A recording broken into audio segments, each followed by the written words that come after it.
Hi everyone, welcome back to my channel. I'm Tiffany Benson, one part of Team Benson, and today we are talking saving money and meal planning with our garden.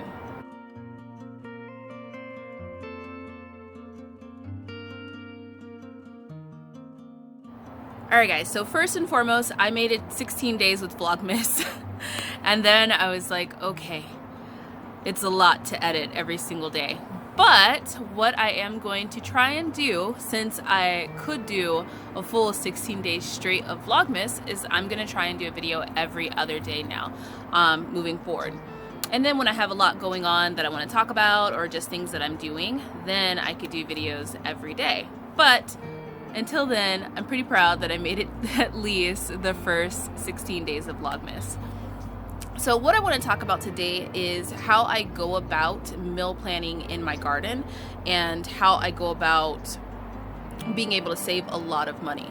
Now, my garden has been a huge refuge of stress relief for me, and that's one of the reasons why I started it.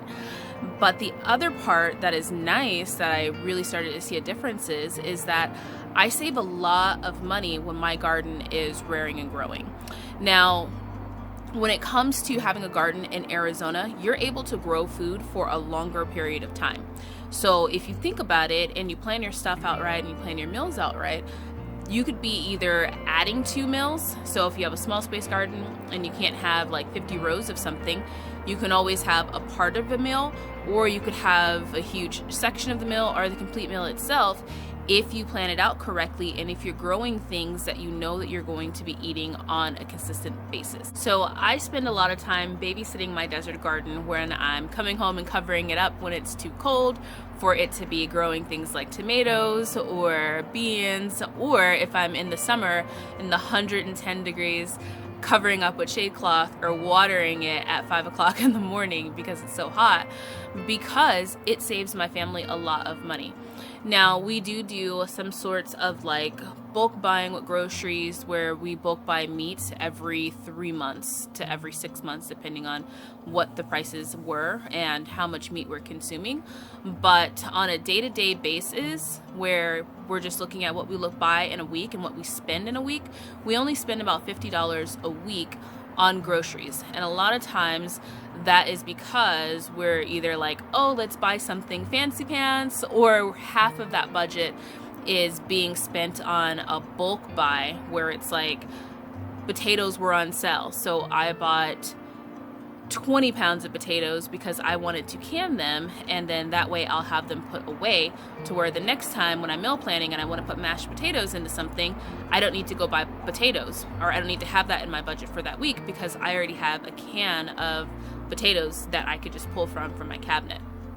So since we have been planning that way, we have saved a lot of money. In fact, I was so excited this year because after being able to use what is growing in our garden and save a lot of money on groceries and just planning, I was able to buy my dream washer and dryer, which I'm going to show you guys. Alright guys, so this is my pretty washer and dryer, something we have saved for a while now. When it came to having a washer and dryer, I had the same ones that I had from when I originally purchased the house. They actually, one of them came with it, and the other one, a friend gave it to me from where he purchased his house. He got a washer with his house, so I had donated washer and dryers for the past 11 years. So I'm excited to have these, and they are double washers and a double dryer too as well. So if you guys want to actually see these and look at them, it's the Samsung ones. I'll leave a link down below to Amazon to where you guys can see them. So how do I plan out a meal for the week? So the first thing I do is look at my family's overall health. Is everybody healthy? Are people having stomach issues? Is someone coughing? What are the things that kind of need to be addressed with the overall health of my family? If there's something going on where somebody's coughing or something like that, then I say, okay, we need more soups in this week's of meal planning. Or if everybody's just healthy, then I just really focus on what is growing in abundance in my garden. So the first thing I'm gonna do is I'm gonna walk around my garden and see what I have crazy amounts of.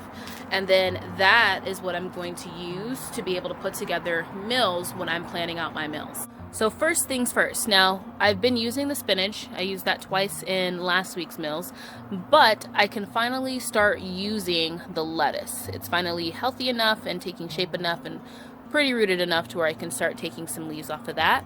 So Taco Tuesday with these little guys right here is making a comeback.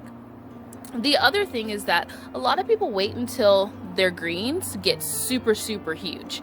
I never do that. I always pull my greens when they're about this size is when I start harvesting greens. Now you can saute your greens and put them with some stewed tomatoes or canned tomatoes and put it over rice. That makes a really good meal. If you want southern greens and you only have 6 like I do because you have a small space garden, you can collect all different types of greens. So I'm going to have the collard greens, and then I'm also going to have the kale greens, and I'm going to put those as a mixture in my southern greens.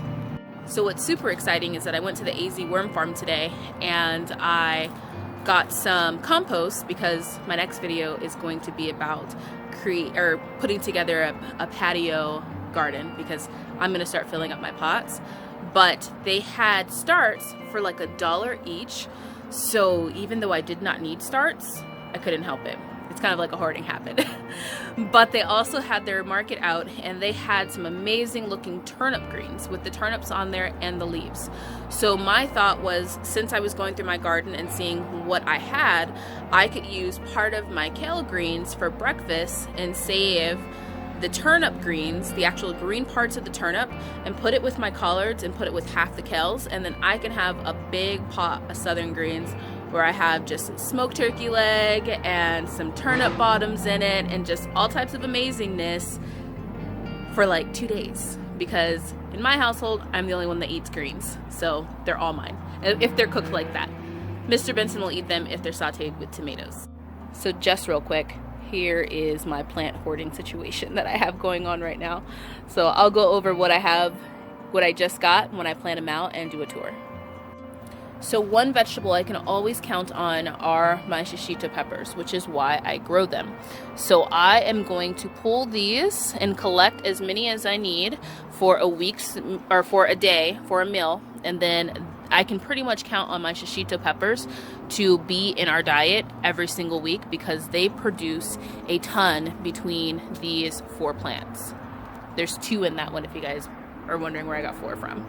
For consideration in my garden for this week's meals are my broccoli leaves. Now, you don't have to wait until your broccoli forms a broccoli head in order to be able to use the broccoli. You can use the leaves, and in fact, when they're nice and young like that, you can use them for stir fries.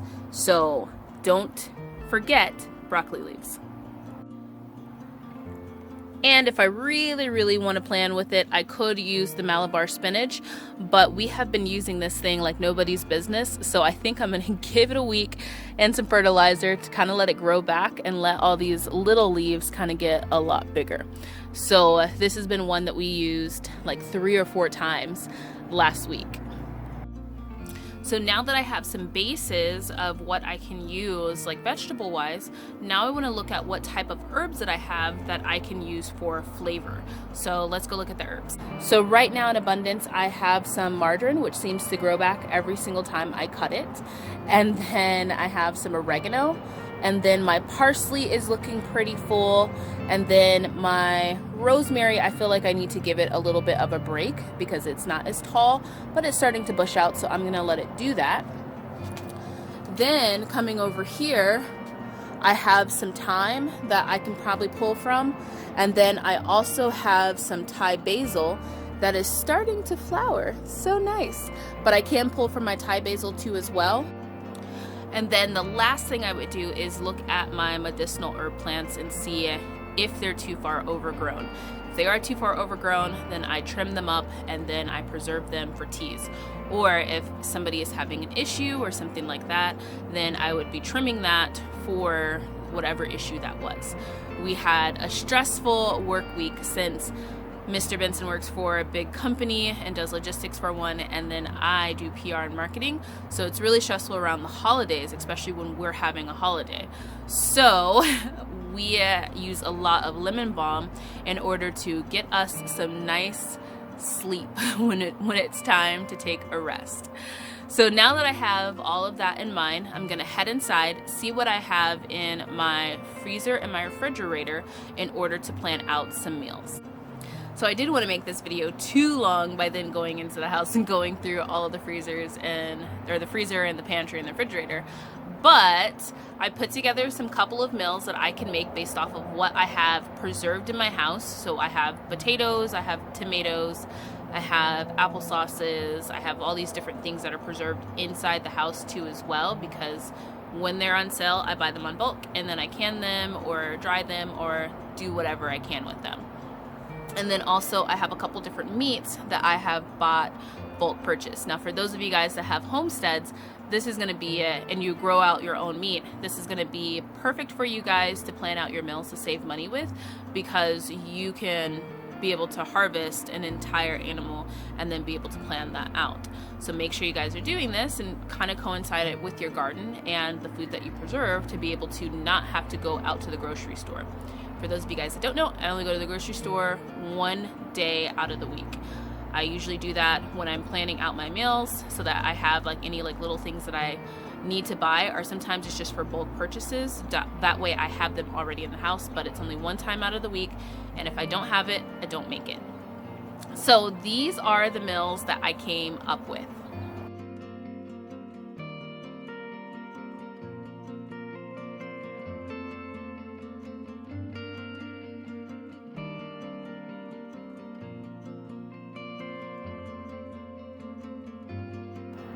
So I hope that you guys are saving money with your gardens, and I hope that your gardens are being very, very productive to where you can pull from your garden and you can save a lot of money, and you can know that your food is super, super fresh.